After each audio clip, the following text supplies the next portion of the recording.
Good day, good morning. Welcome to Book Club Corner, where every Wednesday we chat with local authors, publishing industry stakeholders, and writers about the literary arts, about their books, about their love of the written word. And thank you for being here with us today on our journey again, chatting with local authors. And today we have a very special author today, a regional author and publisher, and we will be chatting with Mr. Robert Gibson, and he is the CEO and founder of Passionate Words Editing Services. He's the author of 7 books in the erotic genre, and one of the books is called Erotic. There's Seduction, there's Passion, the Gemini Project, there's Offering, Quotes of Passion, Make It Rain, and lastly, the Sacred Journey Yoni Journal. And he's the 2016 NIFCA Bronze Award winner, as well as the 2011 NIFCA Silver Award winner, as well as the Most Promising Poet prize. He is published in several regional and international anthologies, as well as he appears on open mics all over the world. Mr. Robert Gibson, welcome. Hi, good morning. Good morning. It's so lovely to have you here with us today on Book Club Corner. This is the first time we've had you. Yes? Yes, it's very good to be here as well. Yes, this is the first time, so I'm all excited. I'm super excited because every time I interview or chat with a Bajan, right? And I have to add in Mhm. fellow Bajan because I was there so long. The Yes, Bajans you're told honorary me, Major. yeah, they basically told me, girl, forget about that Trini passport. You got a Bajan passport now. The Oh, Major God. accent ain't too bad. I'm You telling must you, be I you're gotta, getting there. You're every getting there. time. It's not bad. All right, then. Well, I'm taking that. So, where exactly in Barbados are you, Robert? Where am I? Yes. We are in the cent. We're in St. Thomas. We're in the middle of the island. So we basically uh, I I I work from home Mm-hmm. pretty much. But I also, if I need to meet people, we meet in a location where it's necessary for them to where you can see each other. But most of what I do is digital. So most of what I do is online. Um, Especially since I have international clients as well. Mm-hmm. Um, I I Zoom is my friend. Let me put it that way. Yeah, I really love that. And yes, those are some of the perks of one, working for yourself, being an entrepreneur, and two, of Mhm. having the type of business that you can be online with. And being a publisher, an editor, Mhm. certainly you don't need to be tied to any one location. You can work from anywhere. So you're literally in the industry of digital nomads, yes? This is true. Yeah. I was being we'll talk about my books in a sec, but I was last year I was invited to perform in in Cleveland, Ohio, for an erotic show, and I stayed for 2 extra weeks and did some work. And people, I had a whole interview with our newspaper, and no one knew that I was in Ohio. I was I worked like if I was home. Yes, those are some of the things that I really love about the type of work that we do, being a writer, being a publisher, doing book marketing. You can do it from anywhere. I've had people ask me, "Oh, where's your business located?" I say, "Where do you need me to be?" Yes. Yeah, where do you need me I to usually be? tell I'm people there. I usually tell people that I'm right next door. I love that. How is the weather in Barbados today? Right now, nice and sunny, Ah, breezy. Is a nice beautiful day in Barbados. I tell you, I really miss just being able to drive almost everywhere in Barbados and see that ocean, that turquoise blue coming at you from almost what 360 degrees. I really, really enjoyed it. Robert, we're going on a quick break. But when we come No back, problem. we're getting into your work and your books as the CEO and founder of Passionate Words Editing Services. Yeah? So we're going on a quick No, break, no problem. Robert. Viewers, get Okay. yourself comfy, get your snack, get your drink. We are coming right back, and we have a publisher here with us today. So if you have any information that you want to get about self-publishing, this is the episode for you. See you in a few minutes.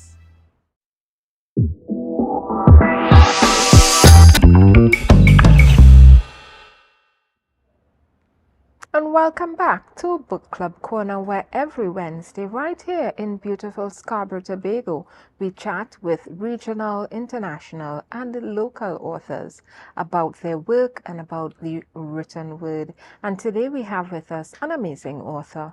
His name is Robert Gibson, and he is from Barbados, right? A Bajan publisher, editor, and writer. Robert, when we Yes, talk please. about your genre, which is erotic, right? Tell us Mhm. about tell us about how people receive it. Tell us about that initial look on people's face when you say, "Yeah, I write in the erotic genre." Tell us about that. Well, that is extremely hilarious to me. You ask that question, I start to laugh. Right now, first, let's start by saying Barbados is traditionally a very conservative country. Okay, it is a very conservative country on the surface. What that means is when people hear that I do erotica, they clutch their pearls, right? They clutch their pearls. They're like, "Oh my god!" And like Ah, so over the years, I've been doing this now like 13 years or so, and so I've run the gamut from having people see my work on book tables. I would be at events and I have my books, and I'd see people. One particular event always comes stands out to me where I was on the end of a long line of different authors, and children's books were there and spiritual books were there. I was at the end, so everybody's like, "Oh, nice book," picking up this book. And one particular lady stands out to me. She picked up, I think it was actually this book. We're trying to make sure you can see it. Erotic, which is yes. my first one. And she literally picked it up. She turned, she looked at it and she dropped it like if it was gonna burn her. Oh my gosh, let me tell you. Listen, that I think is a common thing with us in the Caribbean. I guess the reaction may vary from island to island, but invariably people, start to, oh my God, what's going on here? But after they pass that initial shock, tell us about the reception your books have been receiving. Well, my books get like again, Barbadian people are extremely. I am going to be very controversial and say that they're extremely hypocritical. Yes, Yeah. because they would say this. They'll be very. They don't want to read my books out loud. I had a publisher, a book. He owns rather a bookstore, and I told him about getting my book in there, and he again, older gentleman, you understand, clutching pearls and being all, and I left him alone. That being said, as we've said, the books have received awards. The books have received I've been invited overseas to perform. I have people all in Kenya that love my work and love my voice. Just hearing just hearing that poetic baritone come through, it has really over the years I've gotten lots and lots of accolades, lots and lots of people interested. And again, because it's erotica, I'm recognizing that women's most women's biggest erogenous zone is their minds, is mental. Believe me when I say I can give stories. This is not the space for that, but story to people all over the world. Mhm. One time I read a poem. I had an interview just like this for a lady in the US, and she was interviewing me, and she went on break and told me she had to go on break because she was becoming too aroused on the people on the people interview, and she had to calm down. That is when you are an excellent writer. That's when you're good at your job. And I have to say, if you were not good at your job, that would not have been the response. You know, Indeed. this is something we've always been dealing with. People with their mills and boons, with a regular book covering it, right? We're not the sort to be lying on the beach or on a bus with our mills and boons, right? Showing the cover for everybody to know what you're reading. We like to have that. But they're going to read it. But Yes, that's where I say the hypocrisy comes in. You're going to be looking at me and saying I shouldn't do this, I shouldn't do that. But at the end of the day, Zane sells here. Eric Jerome Dickey sells here. You understand? And people hell that ludicrous 50 Shades of Grey series sold here, it's and just that's a bunch of ludicrous. anyway. That really is not a good book or a good representation of erotica, but it sells like Yes. hotcakes. But yet, local erotica, regional erotica has a hard time breaking the industry, and I think that's a bunch of foolishness. Honestly. I think that speaks to our socialization and our culture here in the Caribbean, Mm, and as you put it so succinctly to say hypocritical. And on the other side of that coin, we understand that we have been moving the needle slowly, I believe, from where mm, we are inhibited, right? And where we feel that, this is not something we are able to talk about in public. It's too taboo to bring out in public. But it is part of our sexuality as people. mm, And I mm. went to a workshop on last week, Friday, and we had there a specialist who is getting into talking about sexuality and how we are. And she says, from the womb to the tomb, we are sexual beings. And when we Yes. talk about it like that, we immediately go mentally to a space where, this is one of those steamy movies, right? Somebody is without apparel doing what Yoni's supposed to do in the dark.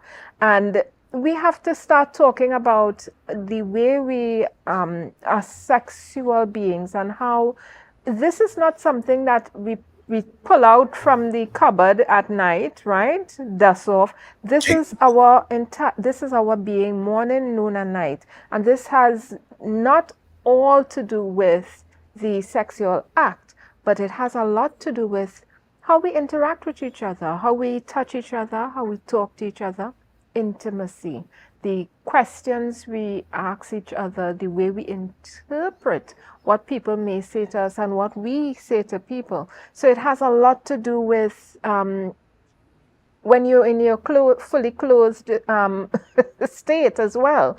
It's not an It's true. event that only happens, at night in the dark without clothes. It's something that happens every day, all day. Yeah, talk to us about I that agree. and your books. No, I totally agree with you. I always say to people, my wordplay is my foreplay. That's one of my taglines, right? And I'll well, not really interject, but I'll just say that as a spoken word artist and poet, my stage name is Passion Poet, and that's for a reason, Mm-hmm. right? And so, to be honest, as I say, my wordplay is my foreplay, and for me, erotica. You are absolutely correct. Erotica is not just about what is done in the sexual act. It starts way before that, right? And I've recognized, again, this is probably going to be a controversial statement in a conservative Caribbean, but in my opinion, um, sexual energy is equal to creative energy, which is also equal to God energy, right? As far as I am concerned, and in my worldview, both sensual and creative energy are come from the same source, which in Christian mythos is God. You call it God, source, universe, whatever the case may be. But all of that is linked. It is the same source.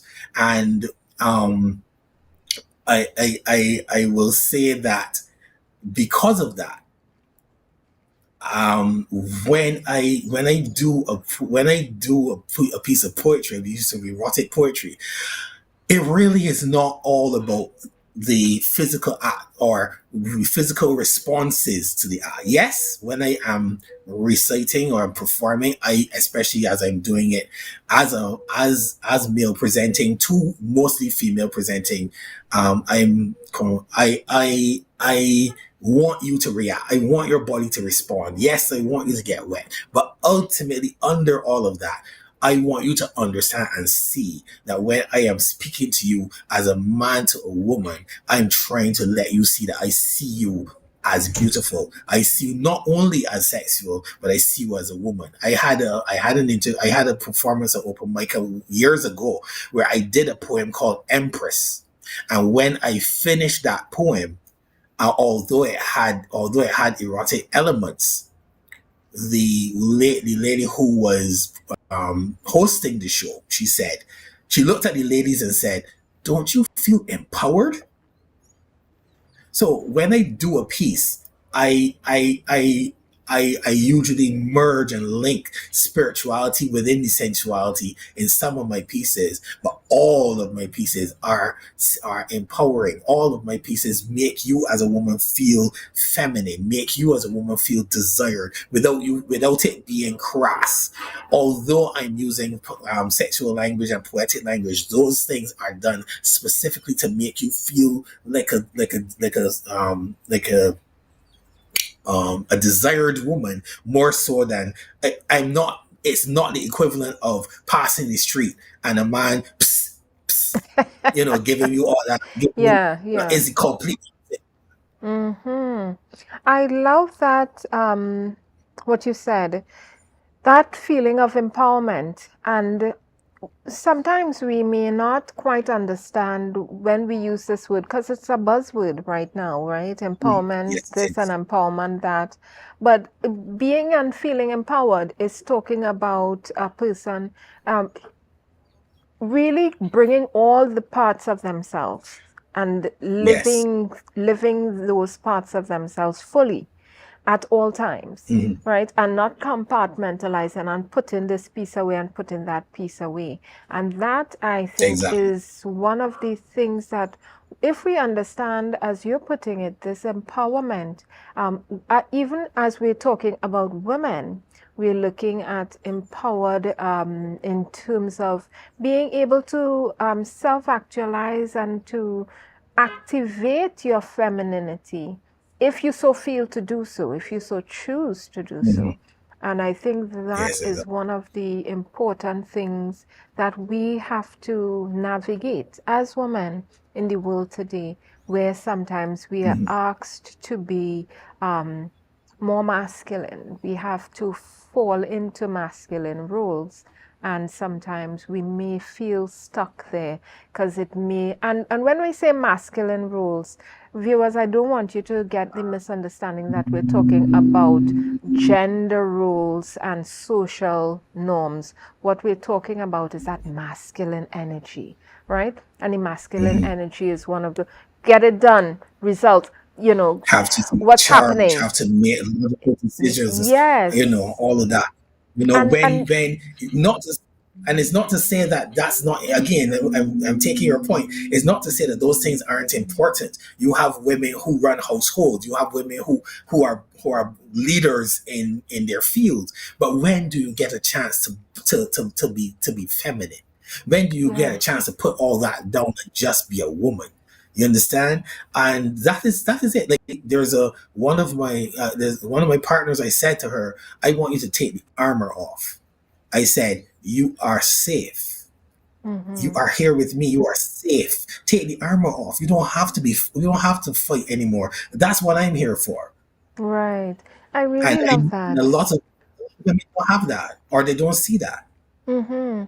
And we look at each person, and sometimes when we talk about being masculine and feminine, we think you can only be this one thing. And I do believe that we are um, existing in a dual world. Each person has that duality about ourselves. Each person has that masculine and feminine energy. But sometimes, you have a little more of one and needing a Mm, little more of the other from time to time. But we all have that duality. The Asian culture, the Eastern culture talks about that yin and yang, and we need to be able to bring out that masculine energy and pull it back in when we don't need it, and to bring in that feminine energy when we need it. And I think that duality of it, and the feminine energy is not only about sexuality, right? It no, it is has not. so much about it. Even in your workplace, that feminine energy is being used, the way you're able Right. And I to mean, talk to to people switch and to topics. communicate. Yeah. Right. No, and I agree with you. And to say the fact, this now I'm speaking to all of my male viewers who are going to be listening and watching this. Having feminine energy, you are, as Joel says, we are dual beings, which means you have feminine energy within you as well, which does not mean it is negating your masculinity, right? I write from my feminine energy. You understand? Writing Mm-hmm. the softness Mm-hmm. that comes out of my poetry comes from the feminine, comes from the divine feminine within me. I cannot. I am not. I always tell women this. I am not a woman. I cannot give you permission, but maybe I can give you space. Mm-hmm. Just the whole purpose of what I do as passion poet is to give you a space to be feminine. I can't be. I would be very presumptuous to try to look at you and say Mm-hmm. I'm giving you permission to be a woman. I can't do that. Yep. But because when you come into the space, right? The passionate words editing services is my business side, but I do have a brand for my poetry, and it's called the Erotic Empire. And when you come under the Erotic Empire by reading any of my books, by watching my videos, or doing anything concerning passion poet, you're in a space where you are free to be a woman. And Mm-hmm. I and you're in the reason for doing what I'm doing is not only from the feminine side, but it's to give men the opportunity to understand that they can talk to a woman in a different way than crass. They don't have to be crass. They don't have to be, because lots of women tell me they are afraid to walk the street. I mean, my Yep. masculine my male privilege is going to show right now. But when they told me that, I was flabbergasted. I was like, what? Mm-hmm. And when they broke it down to me, like, women have to be very careful what they wear. They have to be like everything. The reason why I told my partner to take the armor off is because she basically armors herself every single day. And most women armor themselves to go out into the world. And like they told me about things like wearing headsets. They're not listening to music. They just want you to think they are, so that you don't harass them. And I'm like, what the hell is going on? I did not know Yeah. all this was going on. Yeah. So yeah, I mean, so in a sense, I do have I my most of my poetry, on like 97%, is is erotic. But as I say in my pieces, when I there's a piece that I perform when I start all my performances with introductory piece, and in it I say passion isn't always sex. So I have poems about anger, frustration, sadness, all of that. And I do have a poem Mm-hmm. called um, the wind of a thousand whispers that that represents women standing up for themselves, and all these different voices standing up for themselves against things like domestic violence, and against things like all these things that women have to deal with, that um as a man I don't have to think about too often. Not to say that men don't get abused, so don't come for me, but Yeah. I know that majority uh, it is skewed towards women way more than men. So I can understand why when they explain to me, or this is how I have to live. This is how I have, every woman on the planet knows these certain cues Yes. that would tell another woman that they're in danger. I am literally in shock, not knowing any of this stuff, because it doesn't affect me, but it has to affect me from the perspective of I live in the same world as you. I have to make sure that I want to be an ally. I can't be. The unfortunate thing I also know is that on a certain level, a lady said to me, "You can never be an ally, because the people that affect and harass and assault are 99% of the time somebody that we already know. So you can't Mm-hmm. be an ally in that respect." So it leaves me with, all I can do is write, and all I can do Mm-hmm. is empathize. All I can do is provide the space when the opportunity arises Mm-hmm. to. I cannot live your experience, but I have understood enough to be here for you if you need it. Yeah. I listen. We're getting so into this conversation because, coming off of International Women's Day and the topic at hand. But, Robert, I have to say that I think men are allies for women in the Mm, women's rights struggle. And I believe that women are allies for men in their mm, struggle against negative masculinity and that belief that, to be a man, you must be hard. I think we have to free each other because we are each other's captors, right? mm, We put mm, women put men in a box, and that box looks like you have to be hard, you have to know everything, you have to make decisions, make the money, be the bread, and men put women in a box as well. And I think if we mm, were to free each other, that's how we become allies, to make sure mm, that, as you say, we create that space for each other to be more mm. expansive and to be more empowered.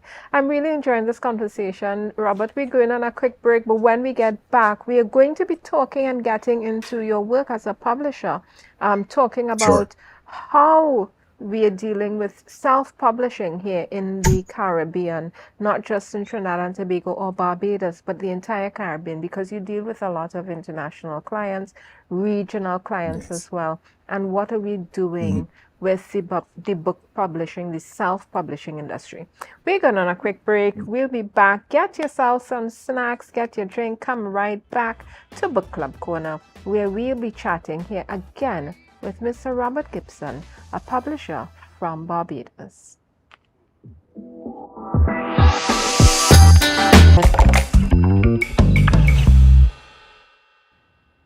We're here today on Book Club Corner chatting with the CEO and founder of Passionate Words Editing Services from Barbados, and his name is Robert Gibson. Welcome back, Robert.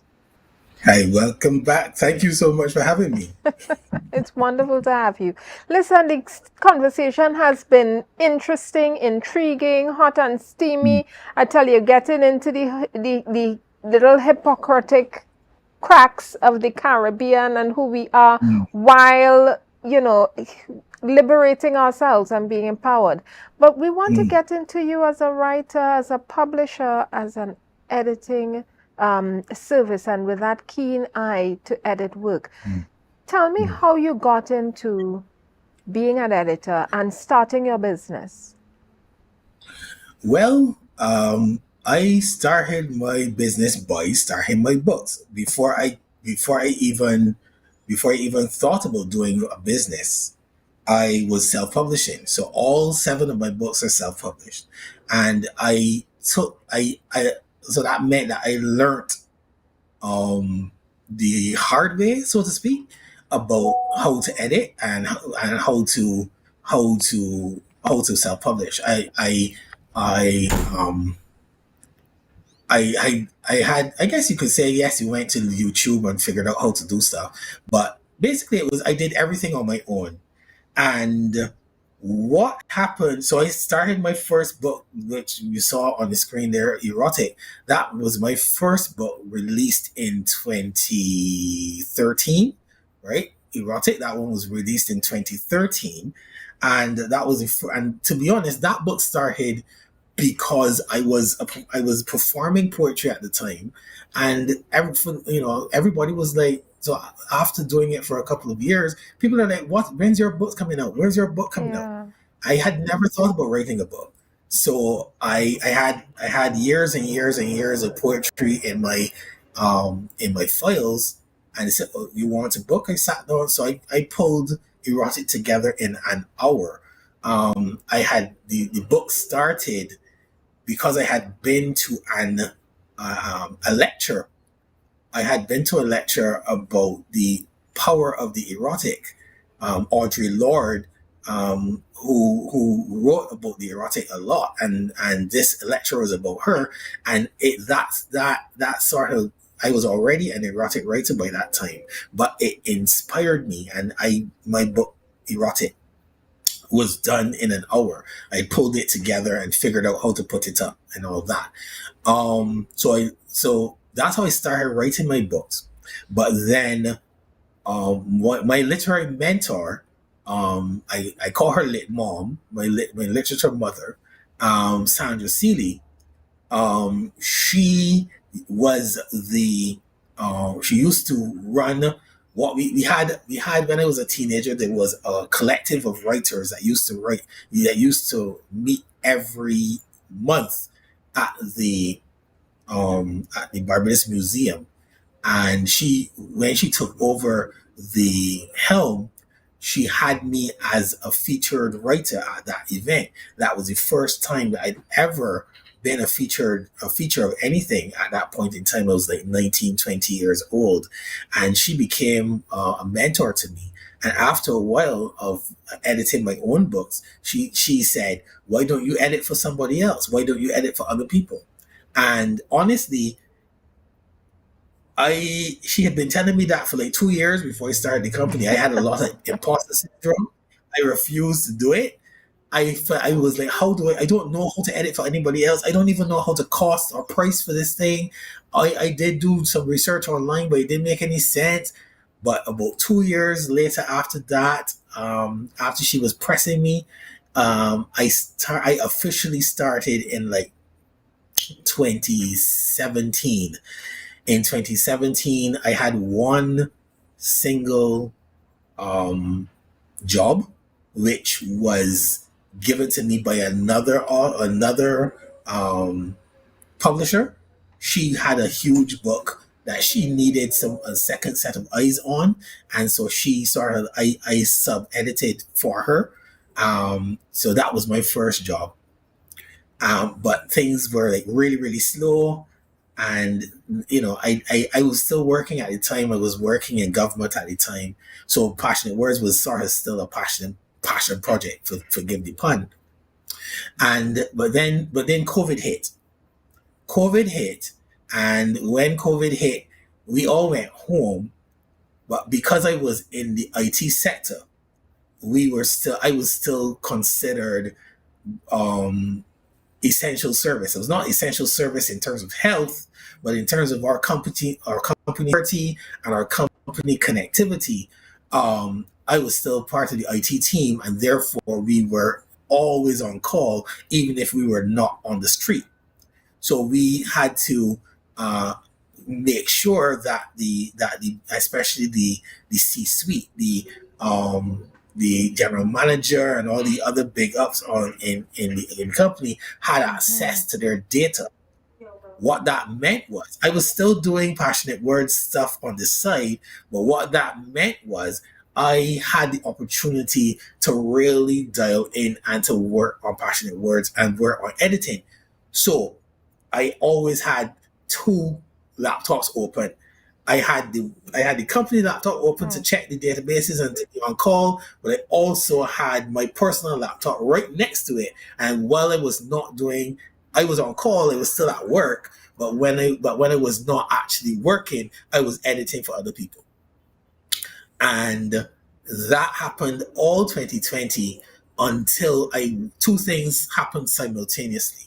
I got a major job from a client from the US, and that job gave me enough money. I was being given about the it was about it was about $4,000 in Barbados money, and she was not giving it to me all at once. She was breaking it up into 3 or 4 installments, which meant that I was able to get like $1,000 per month for a little while.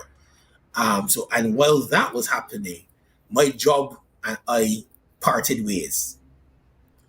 So my main job and I parted ways, and I was able to segue into doing passionate words full time.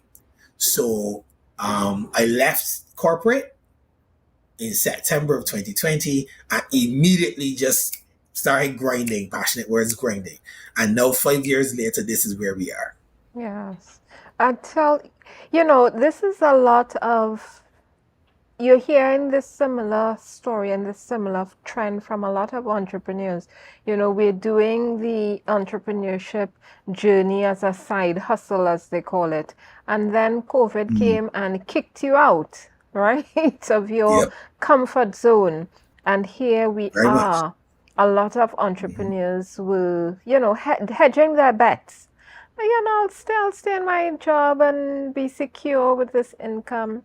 And as they put it, God of the universe came and said, nope, no, you're not. Mhm. Get out there and do the Exactly. work that you're meant to be doing. So I want to thank you. Or maybe we should thank COVID, right? Yes. For kicking you out there and getting you started, because that's one of the things that the self-publishing industry in the Caribbean always has an issue with. Not enough know where to go to get editing work done, to get their book covers done, to find illustrators. We don't have that, what we would call that pool to be able to Yes. know where, oh, I can go there, or, I can go there. It's always this, well, where do I go? I have to go around the place, kind of like if you're asking for weed, right? Exactly. It's this, oh, does anybody know? You know anybody? You know anybody? Anybody at all? It shouldn't be like that. This hidden kind of way that we're doing this self-publishing work. I think we need a database, Robert. We need to come together and put together a database of where we can find everything in one space so that people can start, feeling more comfortable to get into self-publishing. Before, Well, yeah, mm-hmm, I'm down. tell I'm me. down for that. I'll say that one. I'm down for that. Two, I know there are some people who do. There are some databases, but they're not. There are. There's not one that is Caribbean wide. I know, for example, in Barbados, the National Cultural Foundation has a database not only of not only of publishers specifically, but what they call the cultural practitioners, and so you can go to the NCF and speak to them and talk about you want something you want a particular artist for a particular job. They can provide. I've gotten several editing jobs from the NCF. they would like people call the NCF and they I need an editor, and they would send them to me, right? So that happens. But it would be nice to have one on a more international scale, a website that people could go to, that is Yeah. that that is like Caribbean or international rather than just local. I know that there are other people we connect. I see people in Trinidad doing the shout outs to Warm Momentum Publishing, and they're doing some good stuff over there in Trinidad, and a couple others that I know of as well over there. But yeah, it'd be nice to have something Caribbean wide. Yes, I have to agree because we do have in Trinidad and Tobago the artist registry, and that allows persons to register themselves and to document what their skill sets are. There was recently, I think about a week ago, there was a artist registry sensitization session that happened in the library in Port of Spain.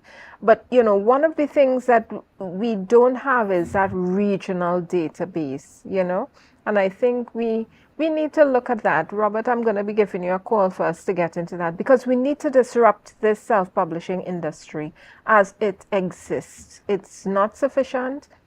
It hasn't been serving us the best in the best way possible, and I think we can make it more efficient and make the self-publishing not just easier but more competitive, as well as make Mm, sure the standard that you get when you go to the traditional publishing route, there's rigor and there's some standardization in terms of what people are expecting. Robert, we're going on a quick mm. break, but when we come back, you're going to be reading for us and we're going to be talking about your mega launch event. And that is something that I think is much needed in the Caribbean. So we're going on a quick break. When we come back, we'll be continuing to chat with Mr. Robert Gibson from Barbados Passionate Words Editing Services, his mega book launch, and he's going to be reading for us. So see you in a few minutes.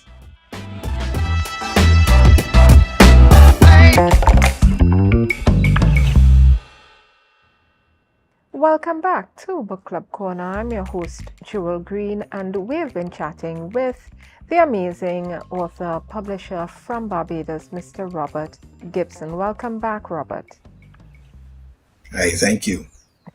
And you're going to be reading for us. I'm going to get myself in a comfy position because I want you to surprise me. I don't know how or what you're going to be reading, but let me just say, viewers, this may not be for all ears.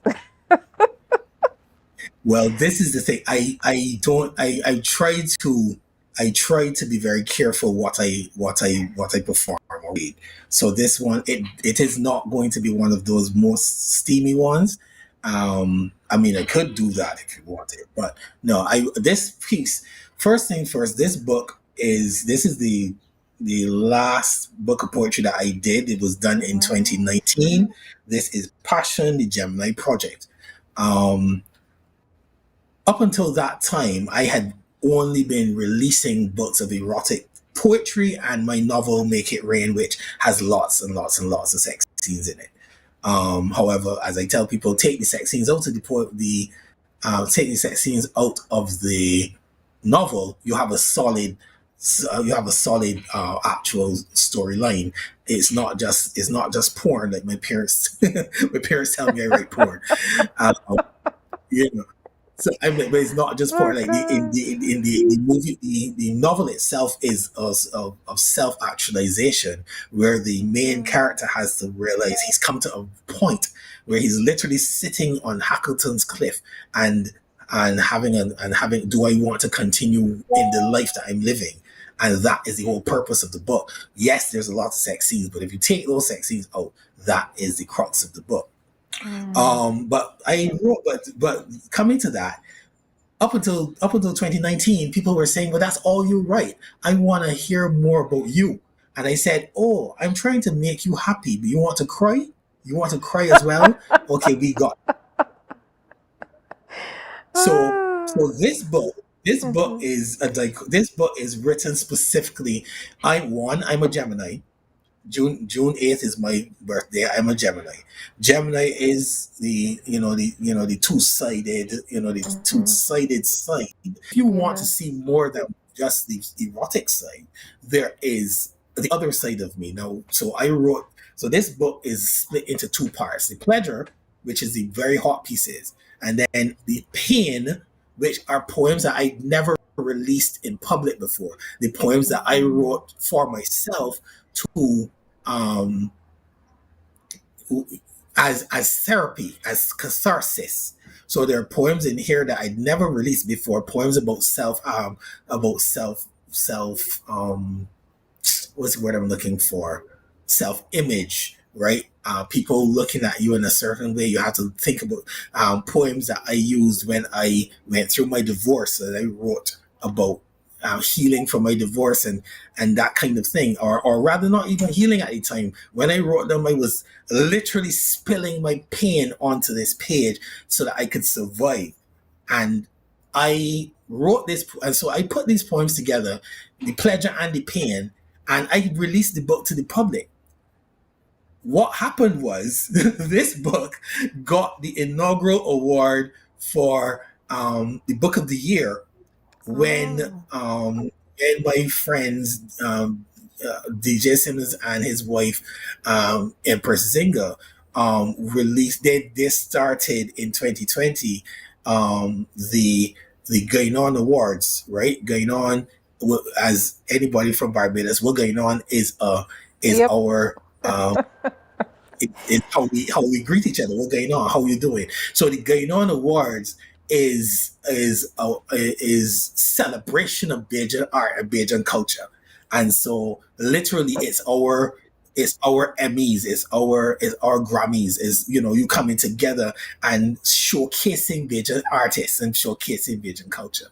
Mm-hmm. So this book won the inaugural book of the year, and I was surprised because I didn't do it. I didn't know. The book was the book the how it is done every year. The organizers don't pick the winners.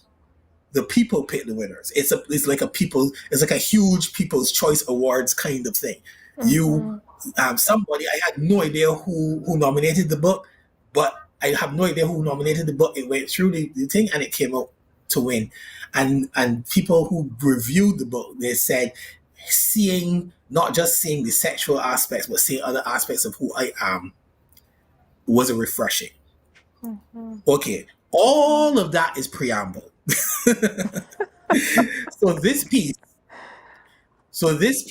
is called Oops, and it's one of my favorite pieces in this book. And I wrote it because, as an erotic writer, people have an idea of what erotic writers are supposed to look like, right? You have the romancy and you have the romance genre, and erotica is a part of the romance genre. But when you pick up a romance novel, you see, or your male character is usually buff. He's usually broad chested, and the man's man Yep. kind of thing. He's a mafia boss, or he's a even if he's a farmer's hand. He is huge. He looks like he looks Yes, like he that could pick you up glistening and bring chest. Yes. right. So that's what women have in their mind when they think of erotica. So this story happened when I had just performed a piece, and when coming off, I overheard these two ladies talking to themselves, and they said, "I don't know how I'm trying." Obviously, I don't know the kind of audience. To be very careful how I say this. But they basically said I would give him some if he didn't look like that. Oh, Now I am not 6 foot. I am not broad chested. I am not a farmer's hand. What people, when they look at me, they will see one or two yeah. things. They'll say you're either a teddy bear or a dad bod, right? I know that dad bods are sexy, depending on who you look at. I am not out a farmer's hand. Okay, the most thing I have going for me is probably my locks. Okay, I know this. But Oh that, but my. that, but that, but that really annoyed me, and I sat down and I wrote this. So, so this piece is called "Oops," and let's get into it. I'll try to do for the one part that is the one or two parts that are have offensive language. I'll try to skip over them. Okay. So this is called "Oops." Oops, oops. Excuse me. Your superficiality is showing.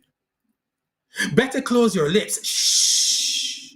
I don't need to be knowing the color of your bitter soul. Start pulling your Freudian slip back down off your hips. Because with everything you're saying, you're just exposing more and more of your assumptions. Stop flapping, letting us see all your business, because you're not good with concealing the wedgie caused by having your panties all in a bunch. The problem is this: I already suspected your shallowness. Your mistake was speaking, opening your mouth, and thus effectively erasing all doubt.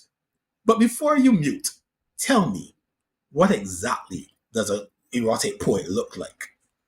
You whisper behind hands that if my abs were flat and tight, that I would be appealing. That based upon the type of words I'm spitting, my physique should resemble a Greek god. Maybe Adonias? Well, I'm sorry that my looks don't rock your boat. Just know that every quote I drop is meant to lubricate your mental labia, to make you feel sexy, even juicy. So exterior appeal is not as important to me as it seems to be to you. Beauty to me is an internal affair. My words are meant to excite your soul, not just your body. Don't get me wrong. I do want to make your body hum too. I want every word I speak to strum sensual rhythms across your sex, voicing incantations that put bewitching hex upon your mind and make you come, making you dare to strip off sopping underwear for comfort's sake. But for say you can't get if for say you can't get wet because you can't get set eyes upon a set of bulging pecs, then that isn't my problem. It's yours. I don't write for you, live for you, or do 3 sets of sit-ups hoping you accept my pen or my penis. This is not a popularity contest. I've done too much growing, knowing that changing myself to please others just doesn't effing work. But know that you might miss out on a trip around the world my tongue can take you on, as tales of lust are spun with skill until your body hums with the attention I give your secret places, as I place my pinkness deep inside your wetness. But oops, excuse me, your superficiality is showing. You will go to your grave never knowing the type of loving you could get from this poet. All because the packaging doesn't meet society's ideal of beauty. Trust me. But tell me, are you all you want to be sexually? Do you look at yourself and say, damn, I'm fine? Do you? Do you? Because I do. And that's that piece. Robert, we don't have enough time to dissect that piece. But my goodness, we're looking at so many themes and motifs coming out in there. The way that we are looking at ourselves and measuring our physical appearances, the comparison between what perhaps we should be looking like and what we actually look like, right? You know, what you order from online versus what you get when you order it from Alibaba, right? And you know, Mm-hmm. those kinds of dichotomies and differences are some of the things that keep us back from really getting to know people and looking under the hood versus just wanting a sleek, shiny new car. You know, does it Mm-hmm. even work? And those are some of the things you're bringing forward. Let me tell you, we're going to have another conversation, Robert, because this here, I think this is for nighttime. I think this is for not just Oh, because it's dark, but you, because that's when the children are asleep. I have no problem with that. I We I got to get I into this. always have to. the thing about it is, as an erotic poet, I always have to be very cognizant of what pieces I do, even when in Mm-hmm. situations like this. I didn't like speak to you beforehand to ask how deep I could go, how what's my limit. Yeah. So because I didn't do that, I decided let me be conservative. But believe me when I say Yeah. I love to have those opportunities where I can let loose and just be. And for those of you who want it, if you Mm-hmm. want it, you can have it. You can have it. You I can love it. definitely. If you Robert, want it, you can have let it. us get into your mega book launch because this No conversation problem. we don't want to miss out on some of these great things that you've been doing with your publishing house, right? So tell No us quickly problem. about this mega book launch. We have a few minutes to talk about it, and That's fine. how beneficial Yes. and important was this mega book launch to self-publishing authors? Well, first and foremost, it was greatly appreciated. The inaugural mega book launch and showcase was held on November 24th last year. We decided that we were going to make it an annual event, and it's always going to be the Sunday before Barbados's independence. Barbados's independence is on November 30th, and so every what we're going to do is going forward is every single the Sunday beforehand we're always going to have the mega book launch.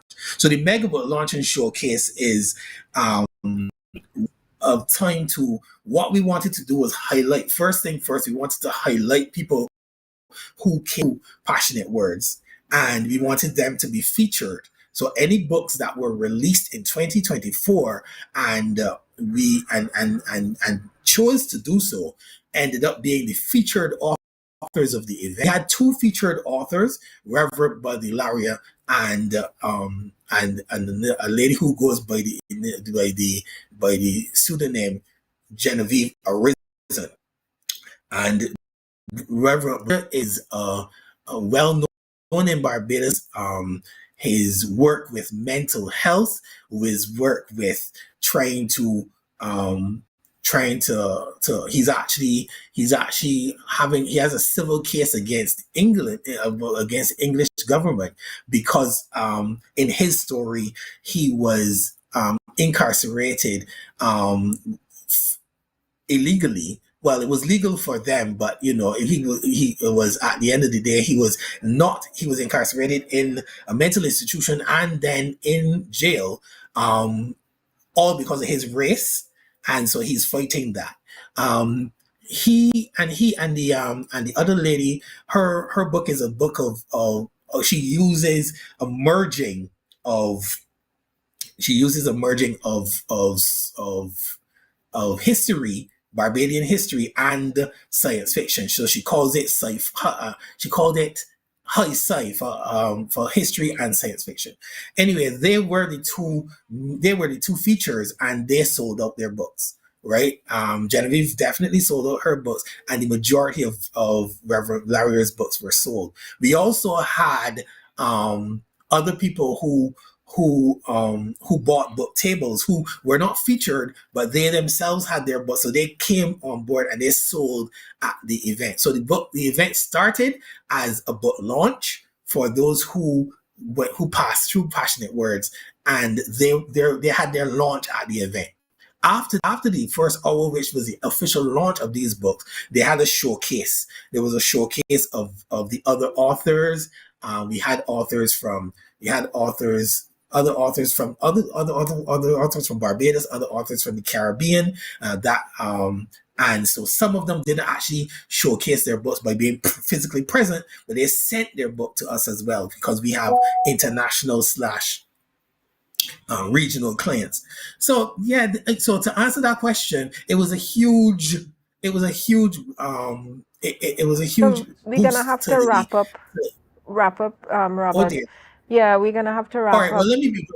Yeah, Yeah, yeah. but leave We'll have to leave wrap up, but basically, leave some go ahead. closing remarks with us as self-published authors out there. Leave a piece of advice for the self-published authors. All right. Well, we definitely need to do this again because I ain't had enough time to talk with Meg about long. So we need to do this again. Yeah. But for for any of you who are self published authors, what I want you to do is do two things. One, believe in yourself and write. Don't care what people think. Again, because of my story, I can tell you, I I write erotica because I want to write it, not because you understand. I write it for the love of myself writing it. So you write your book for you. First thing first. Secondly, um, passionate words is a one time hub. It is a one stop shop for you to come and get everything done. If you are in a position where you think you want to have, you don't know where to go, that's what we do. We are literally here to guide you from concept to completion and beyond. So there is a space. There are spaces in the region. If you don't come to us, there are other places you can go that you can go and more than likely help you to get that book out there. I want you to write, and I want you to put the book out there. I want you to enjoy writing because that by itself is an achievement by itself. Yeah. Even if no one buys your putting the book out there, it is an achievement in and of itself. I have to agree with you, Robert.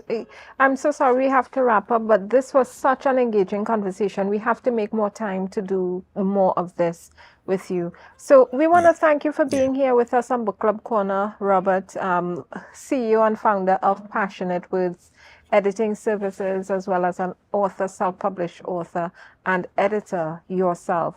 And we want to thank you, the viewers, for being here with us today. It was quite an interesting and intriguing conversation with this erotic genre author. And as we say, please keep reaching for the stars, keep writing, and keep looking inward. Retrospection is important. We want to welcome you back next week, Wednesday, as you come back to Book Club Corner every Wednesday right here on Tobago Updates and on Flow and on Amplia. We want to see you next week, Wednesday. So don't forget about us and enjoy yourself, take your time, and be kind to each other. See you next week.